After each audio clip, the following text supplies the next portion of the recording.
নূহ পয়গম্বর আল্লাহর কাছে ডাক দিয়া বলে, হে পরওয়ারদিগার আলম, গবাদি পশু বাথরুম করে, পায়খানা করে, অন্যান্য মাখলুকগুলো পায়খানা করে, এখানে তো লেট্রিনের কোনো ব্যবস্থা নাই, মানুষের জন্য না টয়লেটের ব্যবস্থা, গরু ছাগলের জন্য তো আর টয়লেটের ব্যবস্থা করা হয় নাই, এরা তো নৌকাটা ভরায়া ফেলছে, নোংরা করে ফেলেছে।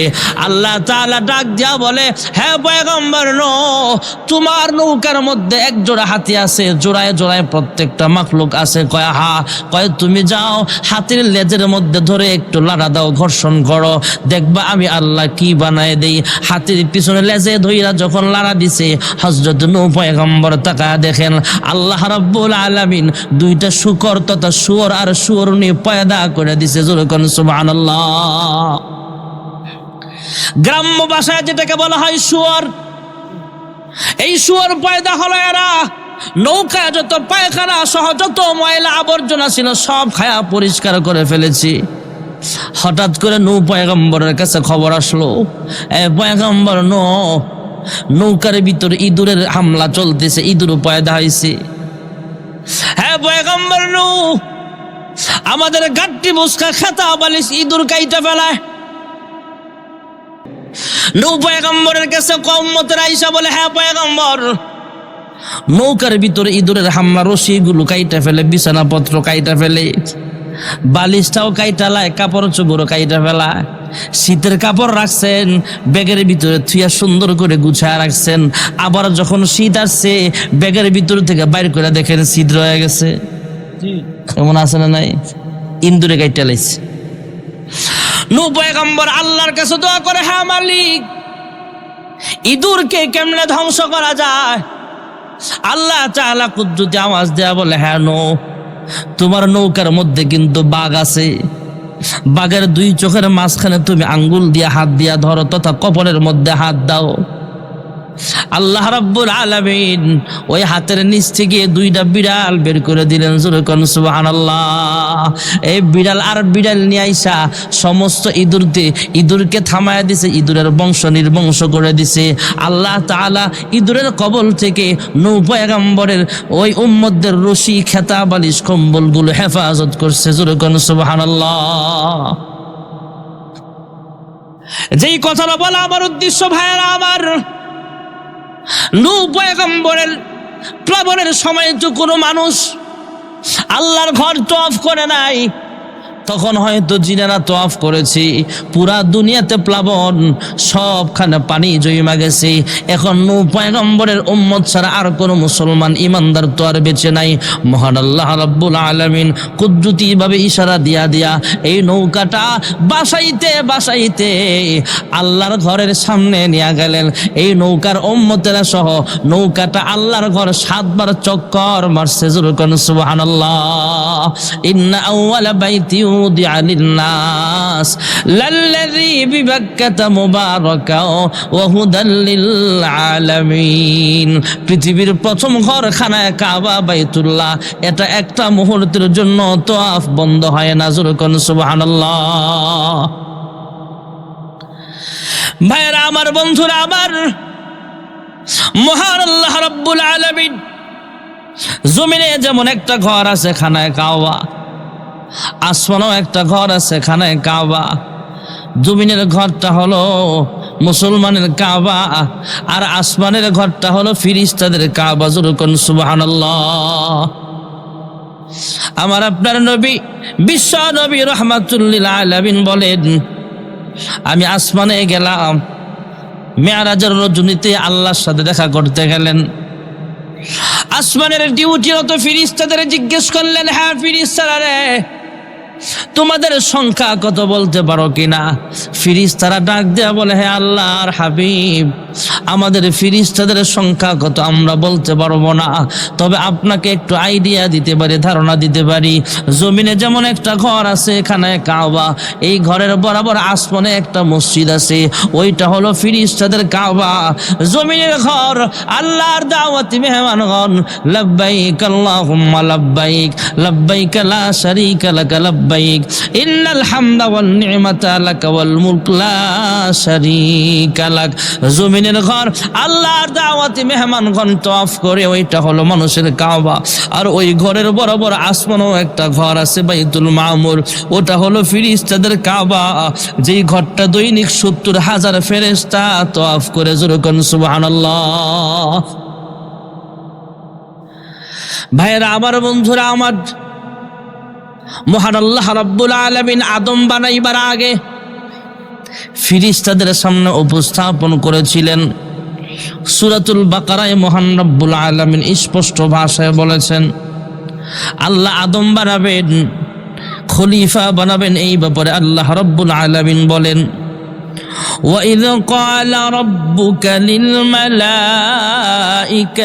إِنِّي جَاعِلٌ فِي الْأَرْضِ خَلِيفَةً قالوا أتجعل فيها من يفسد فيها ويسفك الدماء ونحن نسبح بحمدك ونقدس لك قال إني أعلم ما لا تعلمون।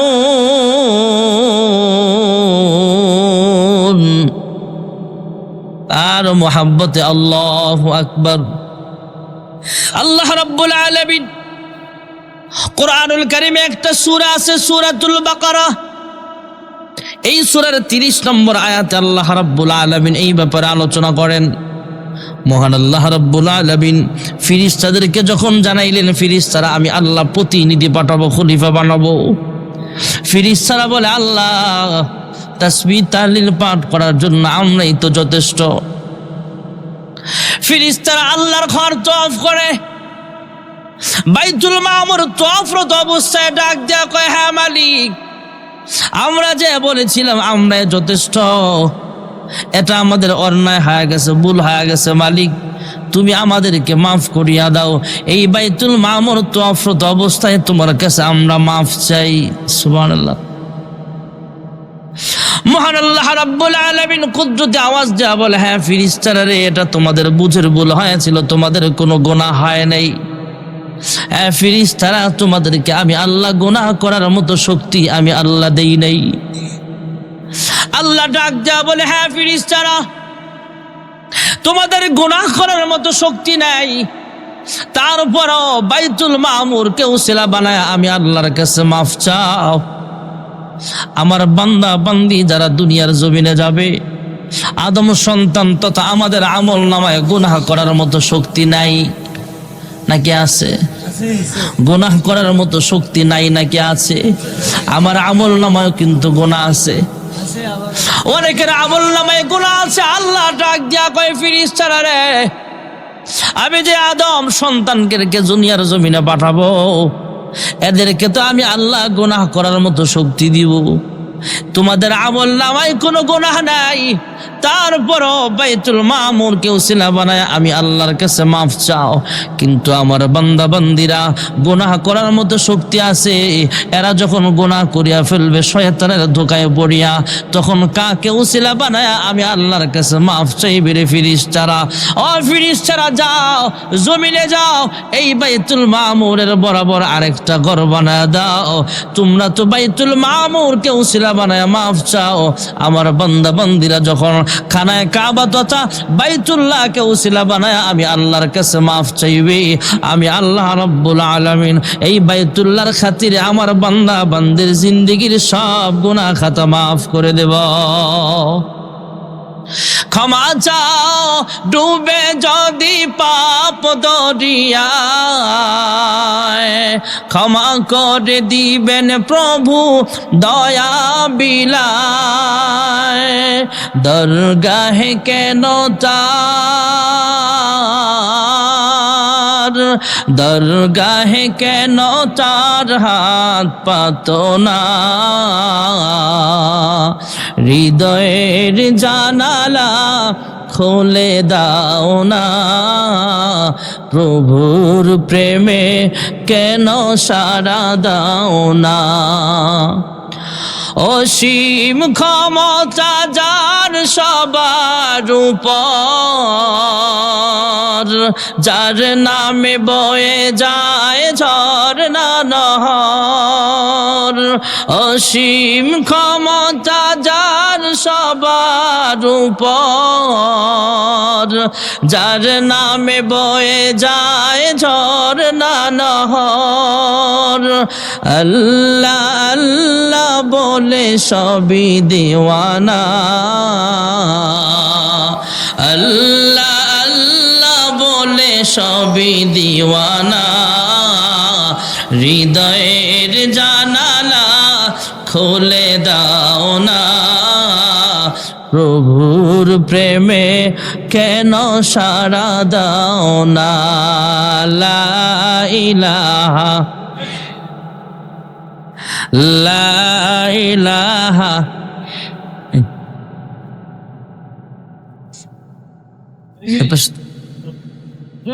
লা ইলাহা লা ইলাহা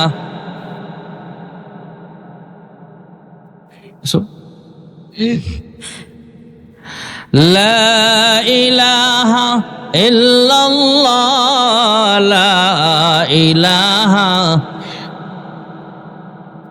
লা ইলাহা লা ইলাহা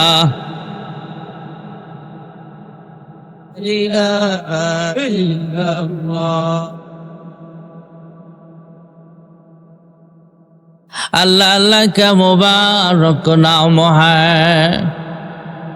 अल्लाह अल्लाह का मुबारक नाम है, अल्लाह अल्लाह आशिकों का काम है। मन्ना गुंजम दर ज़मीन व आसमां, लेके गुंजम दर क़ुलूबे मोमिना। ला इलाहा इल्लल्लाह, ला इलाहा इल्लल्लाह,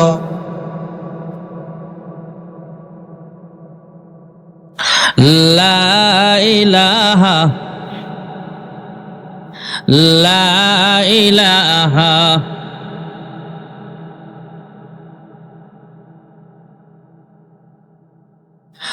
ला इलाहा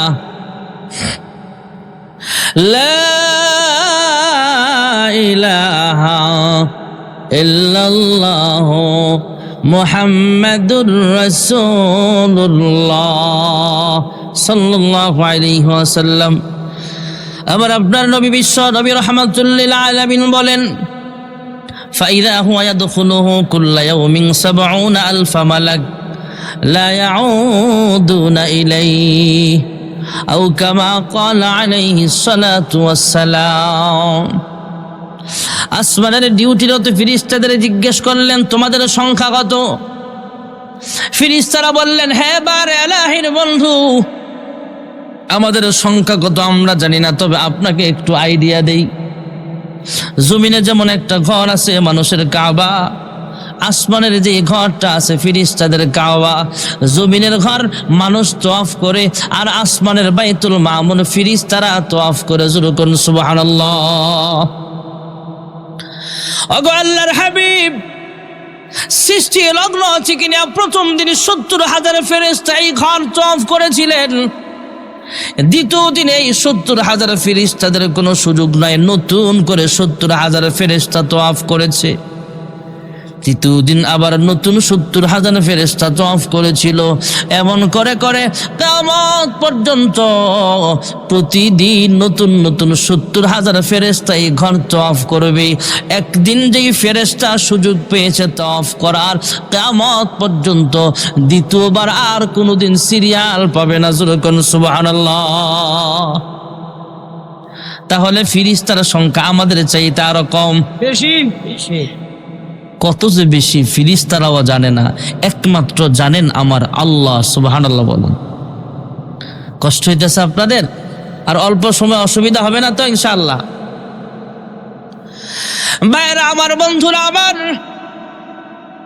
আল্লাহ রাব্বুল আলামিন খানায় কাবা বানালেন। প্রশ্ন হতে পারে, হুজুর এই মানুষ দুনিয়াতে আইসা বসবাস করবে কোথায়? আমাদের বসবাসের ঘর আল্লাহ বানান নাই। এই মানুষ রান্নাঘর সাজাইবে, রান্নাঘরটাও আল্লাহ বানায় নাই। দোকানদারি করবে, ব্যবসায়িক প্রতিষ্ঠান, সেই ঘরটাও আল্লাহ বানায় নাই।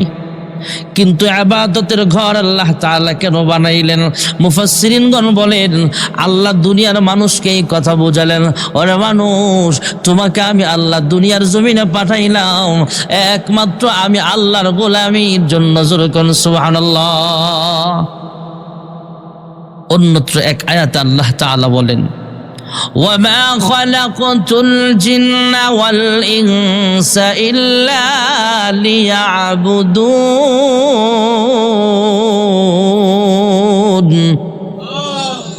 আমরা ইবাদত করব একমাত্র কার? আল্লাহ ডাক দেয়া বলে, হ্যাঁ বান্দা, আমি আল্লাহ সুন্দর আসমান বানাইলাম তোমার খেদমতের জন্য। আমাদের মাথার উপরে যেই সামিয়ানা দেখা যায় এটা কিন্তু আসল ছাদ না। আমরা যেই ঘরে বিল্ডিং বানাই উপরে ছাদ আছে, এটা কিন্তু আসল ছাদ নয়। টিনের ঘরে যেমন উপরে চাল আছে, এটা কিন্তু আসল চাল না। উপরে সামিয়ানা আছে, এটা কিন্তু আসল সামিয়ানা না। আসল সামিয়ানা হলো আসমান। যখন সুবহানাল্লাহ। ألم نجعل الأرض مهادا والجبال أوتادا। এই যে মাঝে মাঝে কোরআনের আয়াত পড়ি, আমি পড়ছি, আপনারা শুনছেন, প্রত্যেকের আমল নামায় প্রত্যেক হরফে 10টা করে নেক লেখা হয়ে গেছে। তাহলে এখানে বসলাম যে লস হয়েছে না লাভ হয়েছে? আলহামদুলিল্লাহ বলেন আলহামদুলিল্লাহ। আলাম নাজআলিল আরদা মিহাদা ওয়াল জিবালা আওতাদা وخلقناكم أزواجا وجعلنا نومكم سباتا وجعلنا الليل لباسا وجعلنا النهار معاشا وبنينا فوقكم سبعا شدادا। সাত আসমান কে বানাইছে? আল্লাহ। জমিনটা বিছানা বানাইলেন, আসমানটা ছাদ বানায় দিলেন। এই জমিনে কোনো মানুষ থাকার মতো উপযোগী জমিন ছিল না ভাই না আমার। পুরা পৃথিবীটা ছিল, জমিনটা ছিল শুধু পানি আর পানি। এই পানি থেকে সর্বপ্রথম আল্লাহ জমিন বানাইলেন। যেই জমিনটা পানি থেকে সর্বপ্রথম যেই জমিনটা বানাইলেন, ওই জমিনের উপরে আল্লাহ কাবা ঘর বানাইছে। যেরকম সুবহানাল্লাহ। পৃথিবীর সর্বপ্রথম মাটি সেটা হলো মক্কার জমিন। সুবহানাল্লাহ। ভাইরা আমার, বন্ধুরা আমার, এই জমিন আস্তে আস্তে বাড়তেছে। পানির উপরে জমিন, এই জমিন লড়াচড়া করে। আল্লাহ ডাক দিয়ে কয়, লড়লে তো আমার বান্দার ক্ষতি হবে। আল্লাহ তাআলা আমাদের খেদমতের জন্য জমিনটা যাতে নড়াচড়া না করে, জমিনের মধ্যে তার কাটা মারলেন, প্যারাক মারলেন। সুবহানাল্লাহ। আমরা যেমন তার কাটা মারি, প্যারাক মারি। প্যারাক চিনেন তো? প্যারাকের মাথা থাকে উপরে, বাকিটা থাকে নিচে। এমন ভাবে আল্লাহ পাহাড়গুলো প্যারাক মারলেন। পাহাড় আমরা জমিনের উপরে দেখি অল্প, এর নিচে আছে এর চাইতে অনেক গুণ বেশি। যেরকম সুবহানাল্লাহ। মানুষ পাহাড় দেখলেই তো আশ্চর্য হয়ে যাবেন, এত পরিমাণের পাহাড় আল্লাহ জমিনে বানাইছেন। এই এলাকায় তো পাহাড় নাই, এই এলাকায় সাগর আছে, নদী আছে। সাগর দেখলে বোঝা যায়, সমুদ্রের মাছ দেখলে বোঝা যায়। আপনাদের এলাকায় চেয়ারম্যান ঘাট আছে নাকি? চেয়ারম্যান ঘাট হাতিয়া যায় কি চেয়ারম্যান ঘাট দিয়া? আমি গত বছর হাতিয়া গেছিলাম।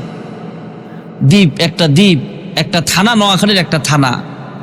ওখানের এক লোক বলল, হুজুর, একটা মাছ আমরা ধরছি, মাছটা আবার ছেড়ে দিছি, এটা খাওয়ার মাছ না, নিম্নে 50 হাত লম্বা হবে একটা মাছ। এই মাছ মানুষের খাদেম। এই মাছ, এটা তো ছোট মাছ, এর চেয়ে কত বড় বড় মাছ আছে। কথার নাম লতা, কথা একটা মনে পড়ে গেছে, বলবো না, কষ্ট হয় আপনাদের। বাসুলাইমা দাদে মুলকু সারওয়ারি, বাসুলাইমা দাদে মুলকু সারওয়ারি, সদমতে আখতে ওয়াসদে অপরি। বাদশা সুলাইমান পয়গম্বর আলাইহিস সালাতু ওয়াস সালাম পৃথিবীর এমন একজন বাদশা ছিলেন, কিয়ামত পর্যন্ত আল্লাহ কাউকে এমন ক্ষমতা দান করবে না। ক্ষমতা পাওয়ার পর পুরা পৃথিবীর একসাথে যিনি বাদশা ছিলেন, ওনার সিংহাসন বিমানের মতো এক দেশ থেকে আরেক দেশে যায়। অনেক পাওয়ার দেওয়ার পর লম্বা চূড়া কথা বলার সময় নেই, যেটা বলার উদ্দেশ্য সেটা বলি। এত ক্ষমতা পাওয়ার পরে আল্লাহর কাছে ডাক দিয়া কয়, হ্যাঁ মালিক, আমাকে যেহেতু এত ক্ষমতা দান করেছেন আপনি, আয় আল্লাহ শুকরিয়া আদায় স্বরূপ আমি একটু খেদমত করতে চাই। কয় কি খেদমত? হে পরওয়ারদিগার আলম, আমারও দাও আমি খাই। হে পরওয়ারদিগার আলম, হ্যাঁ মালিক, তোমার যত মাখলুক খাবার খায় সব মাখলুক গুলোরে আমি একদিন খাবার খাওয়াবো। আল্লাহ ডাক দিয়া বলে, হ্যাঁ সুলাইমান, আমি আল্লাহ রিজিকের মালিক, তোমার রিজিকের মালিকানা দেই নাই। তোমার ক্ষমতা দান করেছে কিন্তু রিজিকের ঠিকাদারি দেই নাই। রিজিকের মালিক একমাত্র, জোরে বলেন কে? হায়াতের মালিক কে? الذي خلق الموت والحياة ليبلوكم أيكم أحسن عملا وهو العزيز الغفور।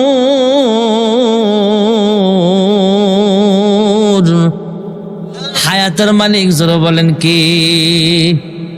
হায়াতের মালিক যদি আমাগো রাষ্ট্রপ্রধানটা দেওয়া হইতো, রাষ্ট্রপ্রধান ওনার ক্ষমতাসীন দলের যত এমপি মন্ত্রী আছে এরা নিত, এগো বউরা নিত, এরপরে ফাইলে এরা সারা সমুদ্রে ফাইতো। আমরা তো বহুত দূর। রিজিকের মালিক যদি ক্ষমতাসীন চেয়ারম্যান হইতো, আপনাকে চেয়ারম্যান বালা, আপনাকে পাশের কমলনগরের আল্লামা খালিদ সাইফুল্লাহ সাদি সাহেব, উনি তো বড় বুজুর্গ মানুষ, হাফিজ হুজুর রহমতুল্লাহের মেয়ের জামাই, বড় বুজুর্গ মানুষ, চেয়ারম্যান। আপনারা ভালো চেয়ারম্যান পাইছেন, পুরা বাংলাদেশে হুজুরের নাম জানে একজন চেয়ারম্যানের নাম, উনি খালিদ সাইফুল্লাহ সাদি। সুবহানাল্লাহ কোন মিয়া, শুকরিয়ার ব্যাপার। লক্ষ্মীপুরের সন্তান। অনেক এমপির নাম আমরা জানি না, কিন্তু চেয়ারম্যানের নাম সবাই জানে, এটা খালিদ সাইফুল্লাহ সাদি সাহেব। এই চেয়ারম্যান না এক এলাকা মাহফিল করতে গেছে, বক্তা ডাক দিয়ে কয়, হুজুর আমগো চেয়ারম্যান তো ঝামেলা করছে। কয় কি ঝামেলা? কয় 10টা টয়লেট খাইয়ে লেছি। আরে মিয়া কি কর, টয়লেট আবার খায় কেমনে? এটা কথা কইলেন? কয় হুজুর সরকারি 10টা টয়লেট বাজেট আইছিল, এটি টিয়া মাইরে খাইছি আর কি। আমাদের দেশে জুতা চোর ধরা খাইলে যে ল্যাংড়া হ্যাঁ একটা লাত্তি দেয়। এদেরকে এক চোর ধরা খাইছে, মোবাইল চোর, পিচ্ছি বলা এমন এর মতো, ধাক্কা দিলে মক্কা যাবো গা। হ্যাঁ হুজুর আমিও একটা দিছি, সুযোগ পাইছে। কিন্তু আমাদের দেশে এসি রুমের ভিতরে বৈশা বৈশা, বিলাসবহুল ভবনের ভিতরে বৈশা বৈশা, কলমের খোঁচায় কিছু চোরেরা জনগণের রক্ত আর ঘামের পয়সা আত্মসাৎ করে, আসে না নাই? দুর্নীতির আখড়ায় বসে জাহির করে জ্ঞান, দুর্নীতির আখড়ায় বসে জাহির করে জ্ঞান, কলম দিয়ে কামায় টাকা আবার ধরে সাধুর ভান। ওরা শিক্ষিত শয়তান, ওরা শিক্ষিত শয়তান। ঠিক না বেঠি? বলবেন হুজুর এটি কই আর কি লাভ? আরে এগুলা বইলা কি লাভ? ওয়াজ কি সব মিডা ওয়াজ করলো? এবার ডাক্তারে ওষুধ কি সব মিষ্টি দেয় নাকি? না পাড়া মিষ্টি লাগে, সিবিট খাইলে মিষ্টি লাগে, কিন্তু না পা বড়িটা তিতা লাগে। কিছু ওয়াজ আছে অ্যান্টিবায়োটিক, কিছু ওয়াজ আছে অ্যান্টিবায়োটিক, এগুলোও আমরা বলা লাগে। কাহারও চোখ রাঙ্গানিকে পরোয়া করা যাবে না। কে খুশি হলো কে নারাজ হলো সেটা দেখার বিষয় নয়। কিয়ামত পর্যন্ত উলামায়ে কেরাম হক কথা বলেছে, বলেই যাবে। ঠিক না বেঠিক? মাঝে মাঝে কিছু কিছু মাহফিলে যুবকরা কানে কানে এলাকার কিছু নেতা আছে না, হুজুর উপরের চাপ আছে, এমনি এমনি ওয়াজ কইরেন। আমরাও কই, আমরাও উপরওয়ালার চাপ আছে, হক কথা না বললে উপরওয়ালার চাপ আছে। ঠিক না বেঠিক? কি হবে আলেম হয়ে ইমাম সেজে সমাজেতে, যদি পারো সত্য কথা উচ্চ স্বরে না বলিতে। চাকরির ভয় করো যদি ছেড়ে দাও ওই না গদি, কি হবে ধোকা দিয়ে আল্লাহকে, কি হবে বেঁচে থেকে অযথা বিদ্যা শিখে, যদি না গড়তে পারি শ্বশুরবিহীন সমাজটাকে, কি হবে বেঁচে থেকে। ঠিক না বেঠিক? রাগ করলেন নাকি? এমন কিছু মানুষ সমাজে ভালো মানুষও আছে, খারাপ মানুষও আছে। আল্লাহর কিছু বান্দা বান্দি এমন দেখা যায় জমিনের মধ্যে দেখলে এমন হয় এই লোকটা দুনিয়ার পাগল, আবার কিছু মানুষ এমন দেখা যায় এই লোকটা বাড়ির পাগল। আবার কিছু লোক এমন পাওয়া যায় যেই লোকটা তার মোটর সাইকেলটা অনেক ভালোবাসে, সে মোটর সাইকেলটারে অনেক ভালোবাসে। আবার আল্লাহর কোন বান্দা বান্দা এমন আছে যারা দেখলেই বোঝা যায় এই লোকটা দুনিয়ার পাগল না, এই লোকটা হলো আল্লাহর পাগল। আল্লাহ আল্লাহ কে মুবারক নাম হ্যায়, अल्लाह अल्लाह का मुबारक नाम है, अल्लाह अल्लाह आशिकों का काम है। ला इलाहा ला इलाहा ला इलाहा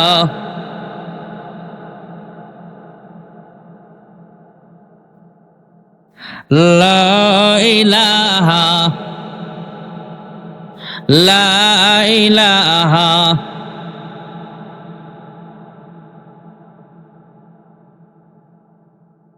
ला इलाहा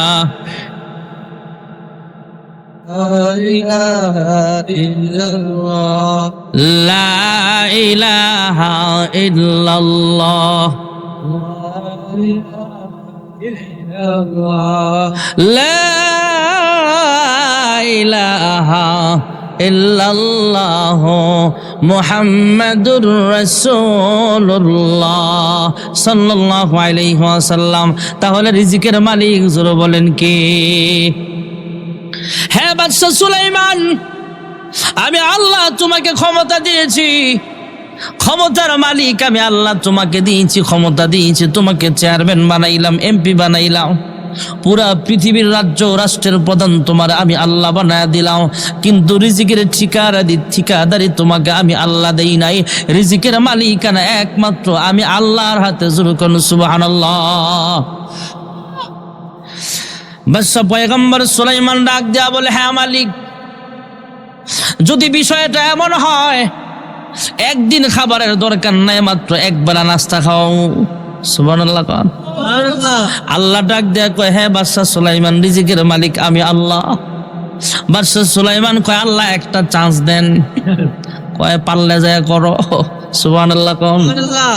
সাগরের মাঝখানে বিশাল বড় চর, যেমন আপনাদের চর এখানে ভাইয়ের সন্দ্বীপ একটা চর আছে, এরপরে মনপুরা একটা চর, ভোলা জেলা পুরাটাই তো একটা চরের ভিতরে। ভাইয়েরা আমার বন্ধুরা, আমার হাতে একটা দ্বীপ, এটাও একটা চর। এমন চরের মাঝখানে বিশাল বড় খানার আয়োজন করেছি। মানুষ দিয়ে রান্না নয়, কারণ মানুষ হলো দুর্বল, জিন হলো শক্তিশালী, লম্বা লম্বা শক্তিশালী জিনদেরকে দিয়ে রান্না বান্না করে, বিশাল বড় বড় পাতিলা দিয়ে রান্না করে। রান্না করে যখন ঢাকনা দিয়া ঢাইকা রাখে, আল্লাহ তাআলা বাদশা সুলাইমান পয়গম্বরের পাতিলাগুলো এমন ভাবে হটপট বানায় দিছে, এমন ভাবে গরম ফ্রিজ বানায় দিছে, এই পাতিলার খাবারগুলো মাসের পর মাস চলে যাবে, তারপর ঠান্ডাও হবে না, নষ্ট হয় না। জোরে কোন সুবহানাল্লাহ। 6 মাস 7 মাস পর্যন্ত মাসের পর মাস খাবারের আয়োজন করেছে বাদশা সুলাইমান। এক সময় আল্লাহকে ডাক দিয়ে কয়, আল্লাহ তুমি অনুমতি দাও, কারে আগে খাও? মানুষ খাও মোলাকে বাঘ ভাল্লুকরে খাও, কাকে আগে খাওয়াবো? আল্লাহ ডাক দিয়া বলে, যেখানে রান্না করেছো আর প্রতিবেশী যারা আছে তাদেরকে আগে খাওয়াও। সুবহানাল্লাহ। বোলা দ্বীপের মধ্যে অথবা মনপুরা চরের মধ্যে যদি রান্না করেন, ওই চরের মধ্যে মনে করেন কোনো মানুষ নাই, তাহলে এই চরের আশপাশের প্রতিবেশীকে মাছ। বাদশা সুলাইমান আল্লাহর অনুমতি নিয়ে খাবার শুরু করাবেন। শাহিদার হলো জিন, বড় বড় পাতিলা, বড় বড় চামচ। বাদশা সুলাইমান ডাক দিয়া কয়, হে সাগরের মাছ, তোমরা আসো, তোমাদেরকে আগে মেহমানদারি করব। সাগরের বড় বড় মাছগুলো একসাথে বৈশা মিটিং করে, আমরা সবাই গেলে যদি খাবারে আবার টান পড়ে। সুবহানাল্লাহ। আমরা মানুষ হইলে দৌড়াইয়া মাথা ফাটাফাড়ি, মাঝে মাঝে জাকাতের শাড়ি লই তুই গিয়ে মানুষ মরে জায়গা ফারাত তলে বইরা। আমরা তো খাবারের লেগে পাগল, আর মাছেরা পরামর্শ কয়, এ তুই যা। আর এমনি যে তুই যা কইছে, এদিকে বড় মুরব্বী মাছেরে কইব না ছোটরারে কইব? যাতো খাবার কেমন মজা হয়েছে, খাবারের আয়োজন কেমন, সবার খাওয়ানো হবো কিনা, আর যাইয়া দেখবি কয় আইটেম আছে, কোনটা কেমন মজা, টেস্ট করে সব দিকতে খাবি, খায়া টেস্ট করবি, আর আয়োজনটা কেমন, সবাই গেলে আনন্দ করে রিল্যাক্সে খাইতে পারবো কিনা দেখা আসবি। ছোট্ট একটা মাছ পাঠায় দিছে, সুবহানাল্লাহ। এদের ভিতরে ছোট্ট একটা মাছ পাঠায় দিলে মা এমন করে হা করছে মাছ, সুবহানাল্লাহ। জিনেরা এবার চামচ দিয়া শাহিদারি করে, বাদশা সুলাইমান ডাক দিয়া কয় তোকে আন্দাজ নাই, এত বড় হা যেই মাছে করছে আর চামচ দিয়া পোষানো যাবে না পাতিল ডাল, এত বড় বড় পাতিলের খাবার দেয়, মাছ এখনো হা, আর এক পাতিল দে। এমন দিতে দিতে বাদশা সুলাইমান পয়গম্বরের সব খাবার দেওয়া শেষ। হ্যাঁ মাছ, এতগুলো খাবার দিলাম, 6 মাসের রান্না শেষ, তারপরও তুই 2 ঠোঁটটা একসাথে করস না, এখনো হা করে আসস। মাছের জবান আল্লাহ খুলে দিলেন, মাছ ডাক দিয়া বলে হ্যাঁ বাদশা সুলাইমান, তুমি যে খাবার দিছো এখনো আমার পাইবে আছে, এখনো ফেটে যায় নাই। সুবহানাল্লাহ জোরে কও। তুমি যা খাবার দিছো সবগুলো এখনো পেটে যাওয়ার সময় হয় নাই, এখনো লাইনে আছে, পেটে এখনো পড়ে নাই। এমন 3 লুকমা খাবার আমার আল্লাহ দৈনিক খাওয়ায়। হ্যাঁ বাদশা সুলাইমান, আজকে আল্লাহ তাআলা আমার জন্য যে খাবারটা বরাদ্দ ছিল, তুমি মেহমানদারি করবা, দাওয়াত দিয়েছো, তাই আল্লাহর বাজেটটা আজকে বন্ধ। আমি কিন্তু আল্লাহর কাছে বিচারে দিব, আয় আল্লাহ তোমার পয়গম্বর সুলাইমান দাওয়াত দিয়া পেট বইরা খাওয়ায় নাই। সুবহানাল্লাহ জোরে কও। বাদশা সুলাইমান সিজদায় পড়ে কান্দে, আল্লাহ আমার বুঝতে আর বাকি নাই, রিজিকের মালিক কিন্তু আমরা না, যদিও আমি চেয়ারম্যান, যদিও আমি পৃথিবীর বাদশা, আমাকে তুমি আল্লাহ বানাইছ, রিজিকের মালিক একমাত্র জোরে বলেন কে? বিশাল বড় বড় মাছের কথা বলছিলাম, পাহাড়ের কথা বলছিলাম, পাহাড় দেখলে মাথা ঘুরে যাবে এমন বড় বড় পাহাড় আল্লাহ বানাইছে। সৌদি আরবে হাজী সাহেব আছেন নি কেউ? কেন আছেন আপনি না? মাশাআল্লাহ। এখানে যারা হাজী সাহেব আছেন এদেরকে জিজ্ঞেস করবেন সৌদি আরবে কত বিশাল বড় বড় পাহাড় আছে। ভাইয়েরা আমার, একটা পাহাড় আছে জাবালে সুর, যেখানে আল্লাহর হাবিব হিজরতের রাতে অবস্থান করেছিলেন। সুবহানাল্লাহ। ওই পাহাড়টা সমতল থেকে 5,500 ফুট উঁচা। সুবহানাল্লাহ। 5,413 ফুট উঁচা। উঠার মতো গাড়ির কোনো রাস্তা নাই। আমার মতো যুবকরা উঠতেও প্রায় 1.5 থেকে 2 ঘন্টা লাগে। আল্লাহর হাবিব রহমাতুল্লিল আলামিন যেখানে কোরআন অবতীর্ণ হয়েছিল, জাবালে নূর, ওই পাহাড়টা সমতল থেকে 2,500 ফুট উঁচা। সুবহানাল্লাহ। কন্যা আলাম নাজালিল আরদা মিহাদা ওয়াল জিবালা আওতাদা। আল্লাহ ডাক দেয়া বলে, হ্যাঁ আল্লাহ, আমি আল্লাহ আসমান বানাইলাম, জমিন বানাইলাম তোমার খেদমতের জন্য। আমি আল্লাহ পাহাড় বানাইলাম তোমার খেদমতের জন্য। হ্যাঁ বান্দা, আমি আল্লাহ দিনের বেলা তোমাকে লাইটের ব্যবস্থা করে দিলাম। রাতের বেলা যেমন অন্ধকার, দিনের বেলাও যদি অন্ধকার থাকে তাহলে তোমার কাজে ব্যাঘাত ঘটবে। জমিনে চাষাবাদ করবা, এরি ধান চাষ করবা, রাতের বেলায় সুবিধা না দিনের বেলা? হ্যাঁ বান্দা, আমি আল্লাহ এমন একটা লাইটের ব্যবস্থা করলাম, সূর্যের আলোর ব্যবস্থা করলাম। এখানে ছোট্ট একটা প্যান্ডেল, কতগুলো লাইট লাগানো হয়েছে। এরপরও দিনের বেলা যদি এতগুলো লাইটও জ্বালান তারপরও আলো দেখা যাবে না। সূর্যের আলোর পাওয়ারটা, এত পাওয়ার আল্লাহ দান করেছে। আল্লাহ ডাক দেয়া বলে, হ্যাঁ বান্দা, আমি আল্লাহ দিনের ব্যবস্থা করলাম তোমার কাজের সুবিধার্থে। আমি আল্লাহ লাইটের ব্যবস্থা করলাম, আর এই লাইট যদি দিনের বেলাও আলো দেয় তাহলে তোমার ঘুমাইতে কষ্ট হবে, কারণ তুমি না আমি আল্লাহর কুদরতি পায়ে সাজদা দিবা। ফজরের ওয়াক্তে ঘুম থেকে উঠা আমি আল্লাহর পায়ে সাজদা দিবি। রাতের ঘুমটা যাতে তোমার আরাম হয়, তাই আমি আল্লাহ রাতের বেলায় ডিম লাইটের ব্যবস্থা করলাম, চাঁদের আলো। সুবহানাল্লাহ। এ আল্লাহ, তোমরা আরামে ঘুমাও, কিন্তু আমি আল্লাহ কিন্তু ঘুমাই না। লা তাখুযুহু সিনাতু ওয়ালা নাওম। মুসা পয়গম্বর মুহাব্বত করে ডাক দেয়া, হে মালিক, আপনি ঘুমান না কেন? আয় আল্লাহ, আমরা তো 2 দিন না ঘুমাইলে অসুস্থ হয়ে যায়, আপনি না ঘুমায় কেমনে থাকেন? আল্লাহ ডাক দিয়া কয়, হ্যাঁ মুসা পয়গম্বর, আমি আল্লাহ ঘুমাই না, আমার বান্দার আরামের ঘুমের ব্যবস্থা করি। জোরে কোন সুবহানাল্লাহ।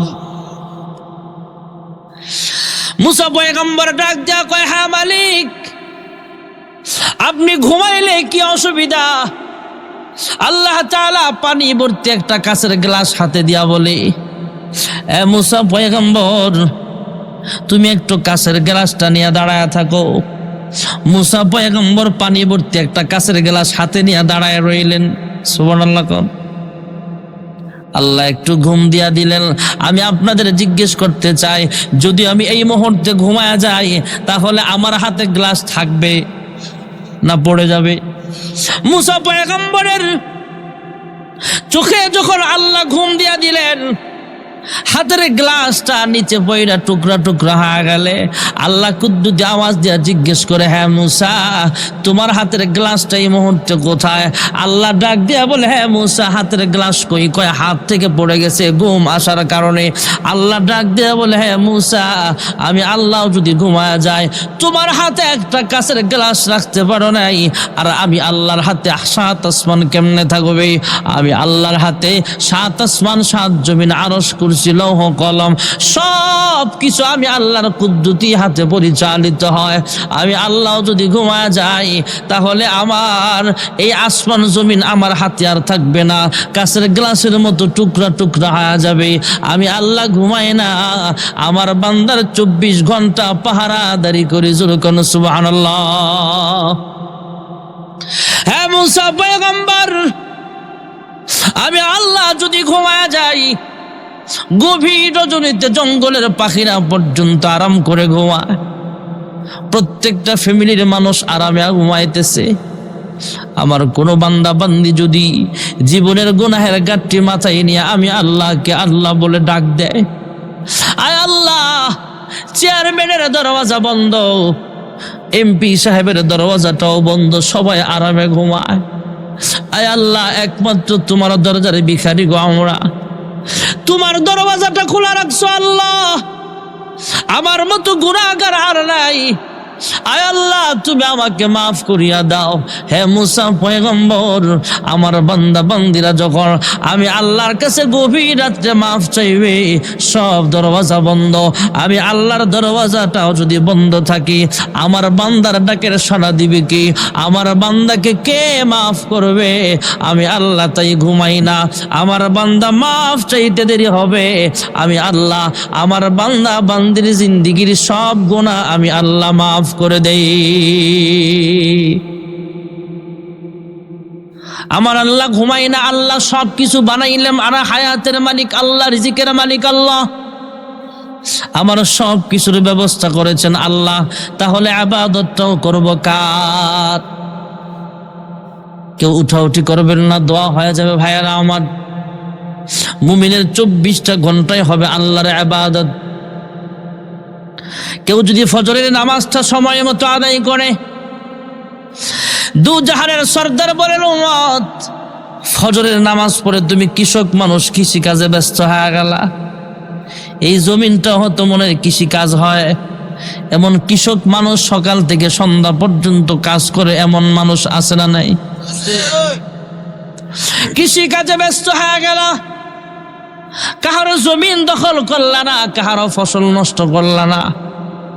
আমাদের সমাজে কিছু মানুষ আছে আইল ঠেলে, আইল ঠেলে বুঝেন? 3 বছর পরে মাইপা দেয়, আধা শতক নাই। এশারের নামাজ পড়ে হারিকেন লইয়া যায়, বুঝায় গিয়া কোদাল দিয়া কাটে, কাটতে কাটতে আইল ঠেলতে ঠেলতে ঠেলতে ঠেলতে আরেকবার 1 শতক লইয়া গেছে। এমন আছে না নাই? আইল ঠেলুন না আছে এদিকেও, এমন আইল ঠেলুন না। ভালো কৃষক কৃষি কাজ করে, জোহরের নামাজ পর্যন্ত কৃষি কাজ করছে আল্লাহর বান্দা, আল্লাহর বান্দা কৃষি কাজ করছে জোহর পর্যন্ত। এই সময়টা কৃষি কাজ করলে কি হবে? জোহরের সময়ে যখন মুয়াজ্জিন আজান দিয়া দিছে, হাইয়া আলাস সালাহ, মুয়াজ্জিন আজান দিছে, আল্লাহর বান্দা কৃষক মানুষ নামাজের মুসল্লায় দাঁড়ায় গেছে। দু জাহানের সরদার রাহমাতুল লিল আলামিন বলেন, উম্মত ফজর থেকে জোহর পর্যন্ত ওই কৃষি কাজটাও বৃথা যাবে না, কৃষি কাজটাও নেকের পাল্লায় ওজন হয়ে যাবে। জোরে কোন সুবহানাল্লাহ। গ্রামের মানুষ, সরল মানুষ, সাধারণ ব্যবসা বাণিজ্য করে, দোকানদারি করে, গাছের ফল বিক্রি করে, গাভীর দুধ বিক্রি করে, জোহর থেকে আসর পর্যন্ত সে ব্যবসা বাণিজ্য করছে হালাল ভাবে, মাপে ঠকায় নাই। মাপে ঠকায় না, আসেনি? গোস্ত কিনলাম 5 কেজি, বাড়িতে না দেখি 4 কেজি 700 গ্রাম, আসলে নাই? আমাদের এলাকার মানুষ বলা, আমগো এলাকায় এক লোক মাঝে মাঝে সকালবেলা দুধে ভেজাল ফাইয়া ধরা খাইতো, বালতি এর মাথা ঢেলে দিত।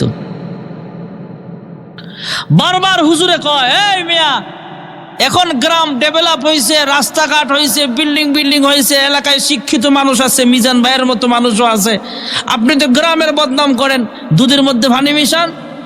হুজুরে যখন ধমক দিছে, হুজুর এই যে কাম ধরলাম, তওবা করলাম, আপনার লগে ওয়াদা করলাম, আগামীকাল থেকে আর দুধের সাথে পানি মিশাবো না।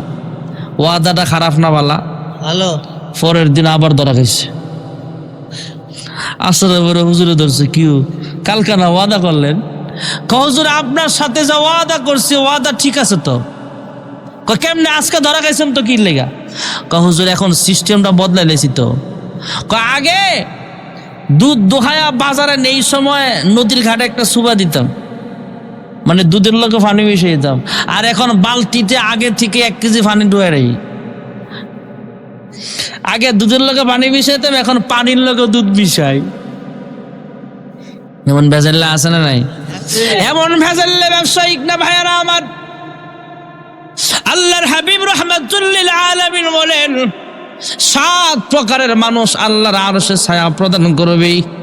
দুর্নীতিবাজ, চোরার বাটপার না, যারা রডের বদলে বাঁশ দেয়, এই সমস্ত নেতা নয়। আল্লাহর হাবিব বলেন, ইমামুন আদিলুন, আপনাদের খালেদ সাইফুল্লাহ সাদি সাহেবের মতো নেতা, এমন নেতা যারা হবে, এবং এমন ব্যবসায়ী যারা ইনসাফ মাপে কম বেশি করবে না, সুন্নত তরিকায় যারা ব্যবসা করবে, এমন ব্যবসায়ী এবং এমন ভালো নেতা, এরা আরশের নিচে জায়গা করে দিবে। আল্লাহ জোরে কোন সুবহানাল্লাহ। আমার আপনার নবী, বিশ্ব নবী রাহমাতুল লিল আলামিন বলেন, জোহর থেকে আসর পর্যন্ত তুমি ব্যবসা বাণিজ্য করলা, আসর থেকে মাগরিব পর্যন্ত তুমি দেশ চালাইলা, সুন্নত তরিকায় দেশের খেদমত করলা, মাগরিব থেকে আসরের নামাজ পর্যন্ত তুমি দোকানদারি করলা, অসুবিধা নাই, হালাল ভাবে ব্যবসা বাণিজ্য করলা। আবার তুমি আসরের নামাজ পড়ে সুন্নত তরিকায় ঘুমায় গেলা। এবার একটা সুন্নতের আমল শিখে যান। সুন্নতের আমল হলো, সম্ভব হলে উত্তর দিকে মাথা দিয়ে ঘুমানো। চেহারাটা কোন দিকে থাকবে? পশ্চিম দিকে। মুমিন যখন ঘুমায় তখনও তার চেহারা থেকে পশ্চিম দিকে, কিবলার দিকে। ইমানদার যখন মারা যায়, কবরে দাফন করার সময় চেহারা থেকে পশ্চিম দিকে। জোরে কোন সুবহানাল্লাহ। হ্যাঁ ভাইয়ারা আমার, পর্দা নিশির মা বোনেরা আমার, ঘুমের সময় আমল শিখে যান। ঘুমের ভিতরে কত মানুষ দুনিয়া থেকে বিদায় হয়ে যায়। ঘুমের আগে যদি গুনাহ করতে করতে ঘুমায়, আমার মরণটা যে কোন হালে হবে আল্লাহ ভালো জানে। এই জন্য ঘুমের সময় দোয়া পড়ে ঘুমানো, ঘুমের সময় আমল করতে করতে ঘুমানো। কত মানুষ ঘুমায়, ঘুম থেকে আর জাগ্রত হয় না। স্বামী আর স্ত্রী 2 জন ঘুমাইছে, সকালবেলা ঘুম থেকে জাগ্রত হয়ে বিবি চিৎকার করে কান্দে, তোমরা কে কোথায় আছো, আমার ঘরে জলদি আসো। কয় কেন?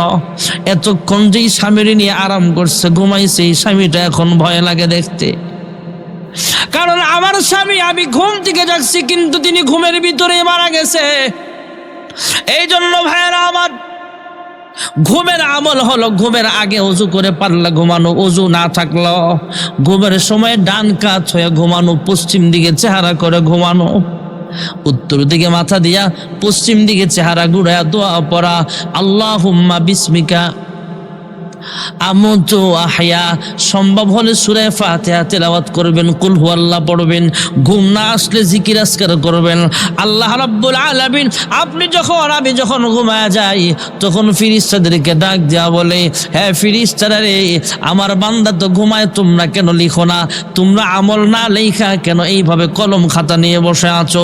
ফেরেশতারা ডাক দেয়া বলে, হ্যাঁ পরওয়ারদিগার আলাম, তোমার বান্দা ঘুমিয়ে আছে, গুনাহ করতে পারে না, নেক আমলও করতে পারে না। আল্লাহ ডাক দিয়ে জিজ্ঞেস করছে, আমার বান্দা ঘুমের আগে কি কাম করছে? সুবহানাল্লাহ। ফেরেশতারা বলে, হ্যাঁ মালিক, ঘুমের আগে তোমার বান্দা নামাজ পড়ছে, ঘুমের আগে তোমার বান্দা দুরূদ শরীফ পড়ছে, ঘুমের আগে তোমার বান্দা সূরাতুল ফাতিহা তেলাওয়াত করছে, ঘুমের আগে তোমার বান্দা জিকির আজকার করছে।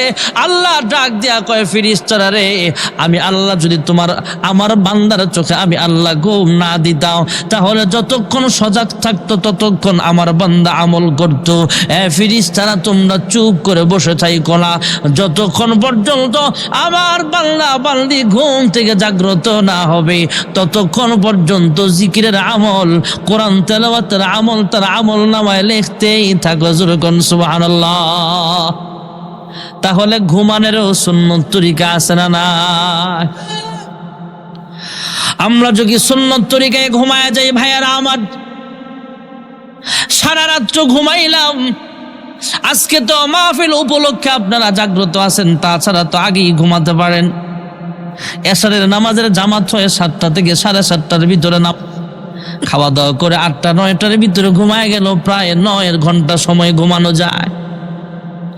দু জাহানের সর্দার রাহমাতুল্লিল আলামিন বলেন, উম্মত এশারের নামাজটা সময় মতো আদায় করে তুমি ঘুমায় গেলা সুন্নত তরিকায়।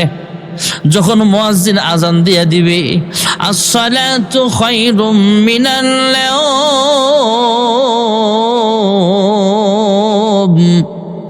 মুয়াজ্জিন আজান দিয়া দিবে, ঘুম থেকে নামাজ বলো, হাইয়া আলাস সালাহ হাইয়া আলাল ফালাহ, এইভাবে তোমাকে যখন রাখবে ঘুম থেকে জাগ্রত হলা, ফজরের নামাজটাও সময় মতো আদায় করলা।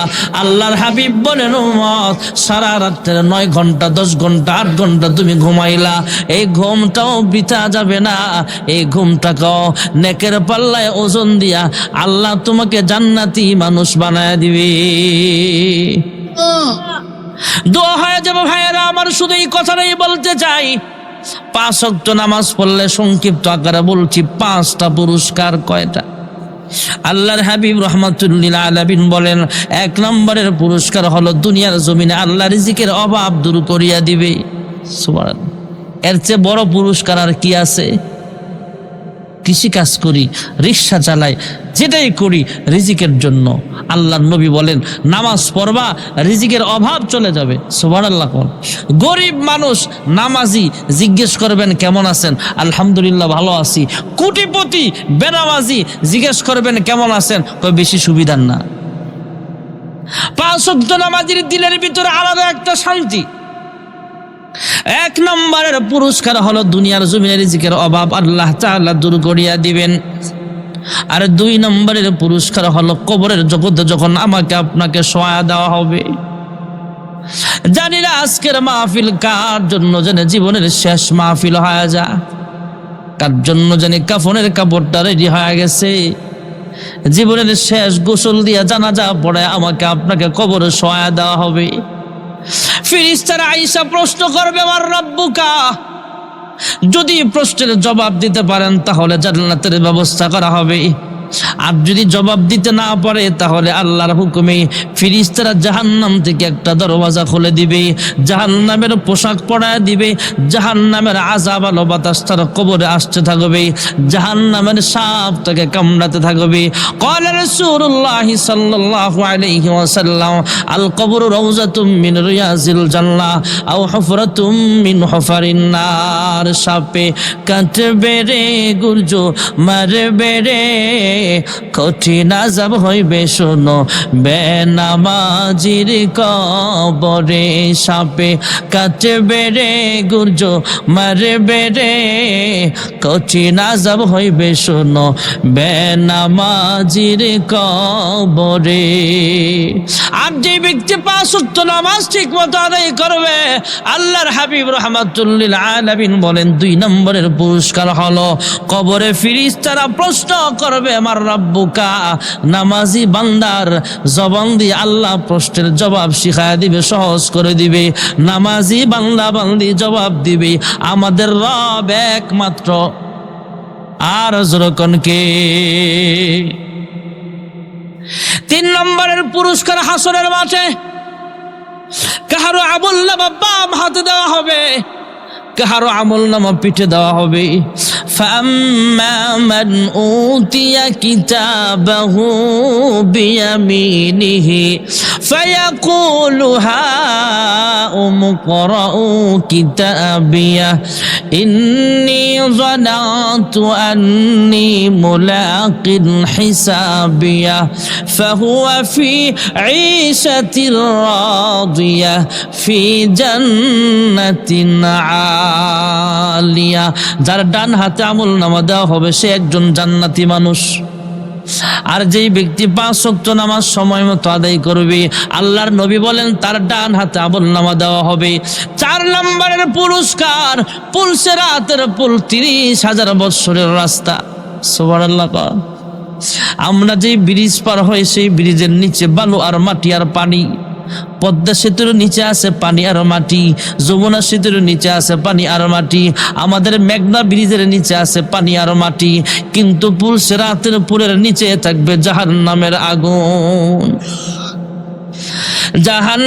জাহান্নামের আগুন মাবুদ সইতে পারব না, দুনিয়াও আখেরাতে আমাকে কাঁদায়ো না।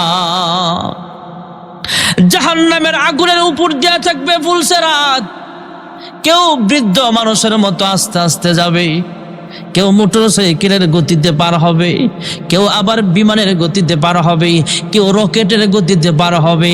আর আল্লাহর বান্দা বান্দি যারা 5 ওয়াক্ত নামাজ সময় মতো আদায় করবে, রাহমাতুল লিল আলামিন বলেন 4 নম্বরের পুরস্কার হলো পুলসিরাত 30,000 বছরের রাস্তা মহান আল্লাহ সহজে মুহূর্তের মধ্যে পার করিয়া দিবে। জোরে কোন সুবহানাল্লাহ।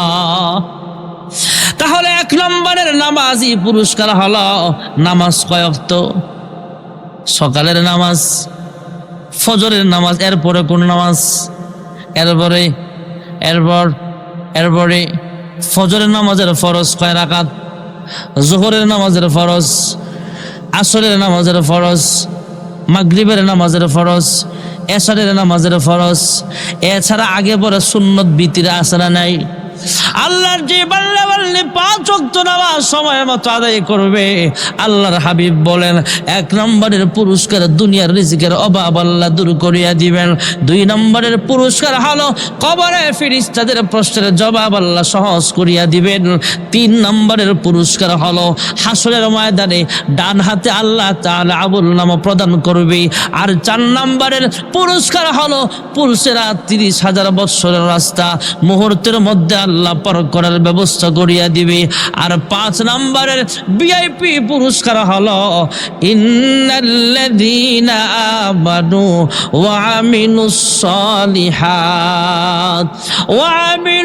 সালিহাতি কানাত লাহুম জান্নাতুল ফিরদাউসি নুজুলা।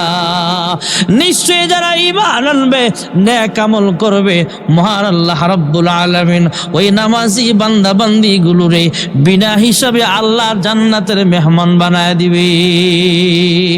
তাহলে 5 ওয়াক্ত নামাজ আমরা ছাড়ব না, পড়ব।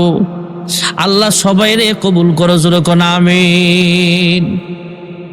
মা বোনদের জান্নাতে যাওয়া একদম সহজ। স্বামীর আমানত রক্ষা করা, খাস পর্দা করা, পর্দা নিশিন হয়ে যাওয়া, 5 ওয়াক্ত নামাজ পড়া, রমজানের রোজা রাখা। সুবহানাল্লাহ। কন্যা জান্নাতের গেট থেকে ডাকবে, যেই গেট দিয়ে ইচ্ছে সেই গেট দিয়ে ইচ্ছে জান্নাতে ঢুকতে পারবে। সুবহানাল্লাহ। আর যেহেতু মসজিদের প্রোগ্রাম, তাই কিছু আমলের কথা বললাম, আমলের ভিতরে সবচেয়ে বড় আমল হলো 5 ওয়াক্ত নামাজ। সুবহানাল্লাহ কোন। আর একটা বিশেষ আমল গেল, সেটা হলো ঘুমানোর সময় আমরা ঘুমটা যেন সুন্নত তরিকা হয়। কারণ এই ঘুমটা আমার মরণও আসতে পারে। ঘুমের সময় কিন্তু এটা কিন্তু মরণের কাছাকাছি। আমরা গ্রাম্য ভাষায় বলি ঘুম আর মরণ হলো খালাতো ভাই, মানে খুব কাছের। একটা মানুষ যখন ঘুমায় সে কিছু বুঝে না, শোনে না। একজন মানুষ যারা ঘুমায় আছে, অনেক মানুষ এমন আছে মাইকের আওয়াজেও তার ঘুম ভাঙবে না। অনেক মানুষ এমন আছে বিছানা থেকে আলগায়া আর রাস্তায় শোয়া দিবেন, ঘুম ভাঙবে না। ঘুম মরণের মতোই। এই জন্য আমরা বলি না আল্লাহুম্মা বিসমিকা আমুতু ওয়া আহইয়া। এই জন্যে আমরা বলি আমরা মরতেছি আবার জিন্দা হমো, ঘুমাইতেছি আবার ঘুম থেকে জাগ্রত হব কার ইচ্ছায়। দোয়া পড়ে ঘুমাবেন, গুনাহ করে না। আমাদের দেশে তো এই যুব সমাজ এলাকাবাসী মিলে সুন্দর মাহফিলের আয়োজন করেছে। এখন তো পুরা পৃথিবীতে গুনাহের মজমা বেশি। ফজলুল করিম শাইখে চরমনাই রহমাতুল্লাহ আলাইহি উনি বলতেন, আমি নিজের কানে শুনছি কয়েকবার, যে মানুষ এখন কার আগে কে জাহান্নামে যেতে পারে সেই প্রতিযোগিতায় ব্যস্ত। আমরা বিশ্বের অন্যান্য ইহুদি খ্রিস্টান নাসারারা তো নাচছে এত বছর, আর এবছর বিশ্বকাপ ফাইনাল ফুটবলে আইসা মুসলমানরা সহ নামছে। কাতার বিশ্বকাপ মুসলমান রাষ্ট্রে, তোদের কি দরকার ছিল মুসলমান রাষ্ট্রে এগুলো আনার? সৌদি আরব কালেমার পতাকা নিয়ে নামছে। যেই টাকা খরচ করে স্টেডিয়াম বানাইছে, যেই টাকা খরচ করে খেলার আয়োজন করেছে, ফুটবল খেলা হালাল না হারাম? এই টাকা ব্যয় করে অমুসলিম রাষ্ট্রে টিম পাঠাও আলেমদের নেতৃত্বে, সেখানে যায় তাবলীগের মেহনত করবে। কত খেদমত হতো দিনের। মাঝে মাঝে আফসোসের সাথে বলি আমি মাহফিলে, এখন আমার বাংলাদেশের নাগরিক, বাংলাদেশের নাজমুস সাকিব সৌদি আরবে যায় 1 নম্বর হয় কেমনে? আমার বুঝে ধরতো না আগে, এবছর বুঝলাম। আরব দেশের মানুষ এরা আপনার চেয়ে 1000 গুণে ভালো, ঠিক আছে, কিন্তু হিফজুল কোরআন তেলাওয়াতের মানের দিক দিয়ে এত মনোযোগী না ওরা। এরা মনোযোগ খেলা। বিশ্বকাপে বুঝলাম এরা কালেমার ফতা করলে না মাঠে নেমে গেছে মিয়া। আর আমরা বাঙালি তো মাশাআল্লাহ, বাংলাদেশ খেলছে না ফুটবল? বাংলাদেশ কি খেলছে? আর্জেন্টিনার ব্রাজিল। ছাগলের যদি 3টা বাচ্চা থাকে, 2টা খায়ান আছে, 1টা না খায়ান আছে। আর বাঙালি না খায়ান আছে। এই জন্য মুসলমান গুনাহের দিকে প্রতিযোগিতা। এই যুব সমাজকে ধন্যবাদ জানাই, গুনার আয়োজন না করে। আর বাংলাদেশে এবছরের মতো নাচানাচি আর কোনো সময় করে নাই। ঢাকা বড় বড় জায়গায় স্টেডিয়ামের মতো হাজার হাজার মানুষ খেলা দেখতেছে বিশ্বকাপ ফুটবল। বাংলাদেশ তো খেলে না খাইয়া নাচে। এই জন্য বলার উদ্দেশ্য হলো গুনাহ থেকে বেঁচে থাকা, নেক আমল করা, নামাজি হওয়া। খেলা দেখছে 3টা পর্যন্ত, মাগার এশাও পড়ে নাই, ফজরও পড়ে নাই। জান্নাত এত সোজা? জান্নাত কি এত সোজা? আল্লাহ নবী বলেন নামাজ পড়ো, আমল করো। ইন্নাল্লাযীনা আমানু ওয়া আমিলুস সালিহাত। আল্লাহ তাআলা নামাজ সহ মরণ পর্যন্ত যাবতীয় ঈমান আমল নিয়ে কবরে যাওয়ার তৌফিক দান করুন। সকলে বলে আমিন।